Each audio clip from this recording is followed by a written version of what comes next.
Ralf Rangnick preparing to take charge of Manchester United for the first time this afternoon when they welcome Crystal Palace to Old Trafford.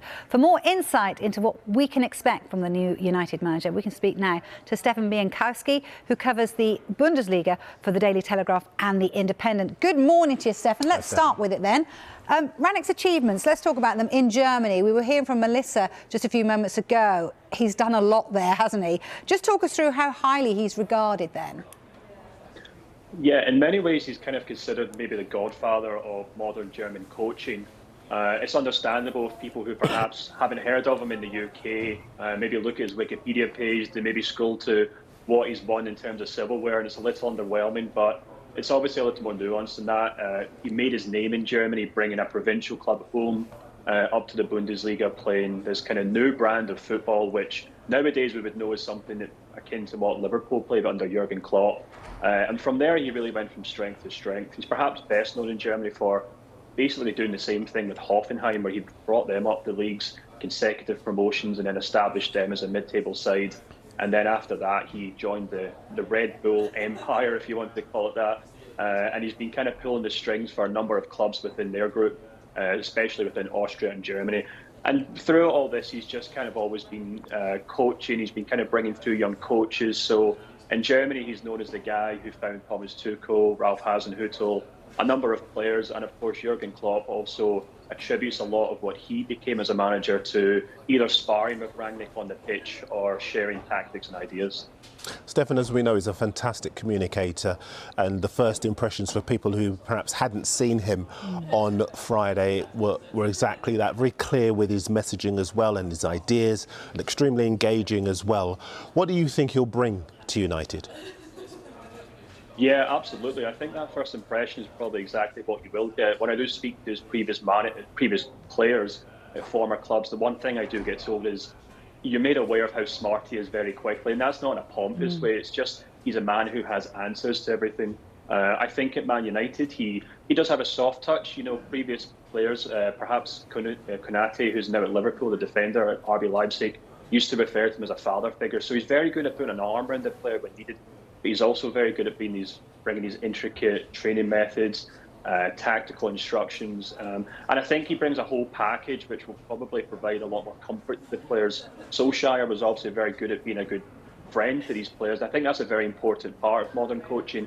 But I think Rangnick will also bring something else to that, and that's obviously the tactics, akin to something we've seen at Tuchel at Chelsea and Klopp at Liverpool as well. So I think Man United fans and their players will probably be very excited to get maybe a fuller package from Rangnick as a manager. Yeah, it's interesting. You know, a lot of people were debating the fact that he's 63 and he's never managed at a big club in Europe. Where do you stand on that? It's a really interesting point. In the past, he has almost put his name forward for the German national team.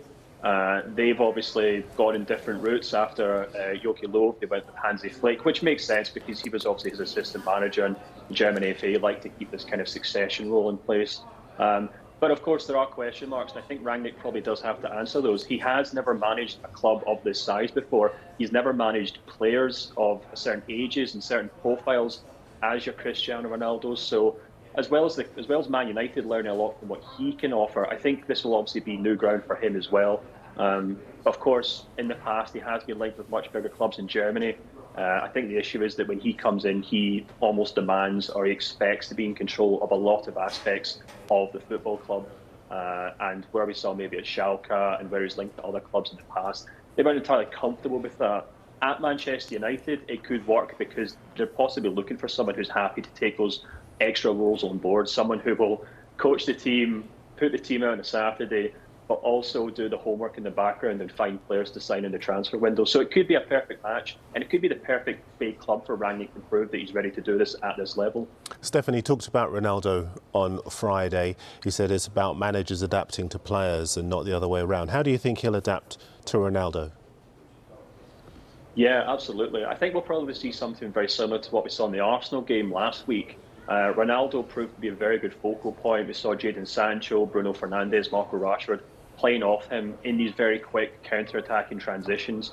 I thought it was very telling that we saw Ronaldo making that remarkable sprint in the 9 minutes of the Arsenal game. And Rangnick obviously picked up on that. Maybe that was just to prove that he's still fit. And let's be honest, Ronaldo is a physical phenomenon, isn't he? So I think there was a lot of chatter about whether he would drop Ronaldo. And, that's just not the kind of manager he is. He's not a Pep Guardiola who has a certain template that he imposes on every club. He's much more like a Tuchel who will come in, see what players he's got, and he'll work his tactics around that. And I think Ronaldo, more than maybe anyone, would probably appreciate that. I appreciate having a manager and being part of a system that really looks like it's going somewhere. So there was a lot of concerns about Ronaldo's future at Manchester United, but I don't think there'll be a huge issue with Rangnick fitting him into his tactics.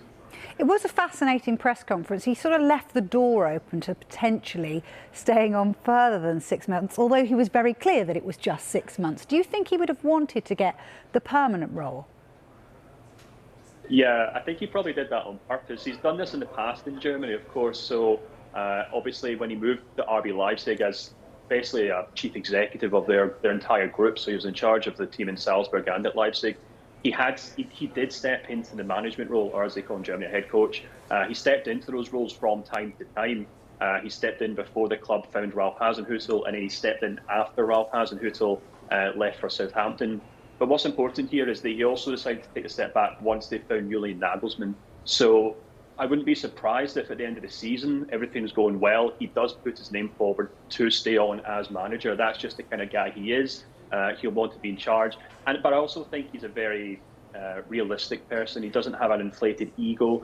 If Manchester United are able to get an outstanding manager from somewhere in Europe, then I think he would happily step aside and maybe move into a more senior role in the background. As he's done at Leipzig, he's more than happy to kind of interchange between those roles. So I don't think we have to really worry about him maybe walking into Old Trafford and locking the doors behind him by any means. I think he'll step aside if necessary, but obviously if he's doing well, I wouldn't be surprised if he did put his name forward to stay on as manager next season.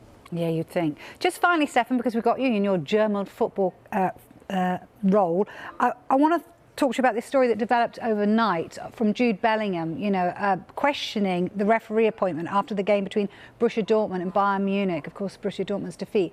What did you make of those comments? What did you make of the whole story?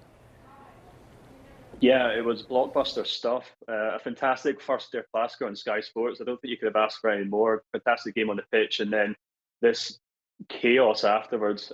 So anyone who maybe didn't watch the game, Bayern Munich maybe got a controversial penalty.